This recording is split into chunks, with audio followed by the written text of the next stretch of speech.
আজ থেকেই শুরু হয়ে গেছে গীতা পাঠের রিহার্সাল, যাতে আগামীকাল নির্বিঘ্নে সম্পন্ন করা যায় লক্ষ্য কণ্ঠে গীতা পাঠ। পাশাপাশি চলছে মঞ্চ তৈরির প্রক্রিয়া। মঞ্চে সোফা, চেয়ার ও বিশাল আকৃতির এলসিডি লাগানো হয়েছে। মঞ্চের দুপাশ থেকে দুটো সিঁড়ি দিয়ে প্রবেশ করা যাবে মঞ্চে।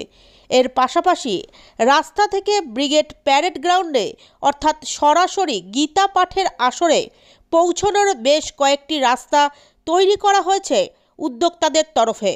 এছাড়াও একটিমাত্র রাস্তা বরাদ্দ করা হয়েছে কেবলমাত্র ভিআইপি অতিথিদের জন্য, যা সরাসরি মঞ্চের পেছন দিকে এসে শেষ হবে।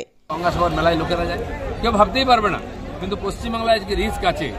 টিএমসির লোকেরা টিএমসির লোকেদের দ্বারা আক্রান্ত হচ্ছে, বাকি সমাজে তো ছেড়ে দিন। আজকে 150টা বোম পড়েছে বীরভূমেতে পরস্পরকে মারার জন্য।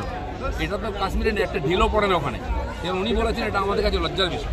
আর জেলায় জেলায় যে বিলাগাম গোষ্ঠীদ্বন্দ্ব, শিশির অধিকারীকে প্রদান করার জন্য সুবল মাল্লাকে বলে দিয়েছে। দিলীপ দাস জেলায় রীতিমতো ফেসবুক পোস্ট করেছেন, বলছেন এই ভিআইপি কার্ড নাকি বিক্রি হচ্ছে, বলছেন চোর মুক্ত বিজেপি চাই, কি বলবেন? বিজেপি এখানে প্রোগ্রাম করছে না। আচ্ছা চলুন, ধন্যবাদ।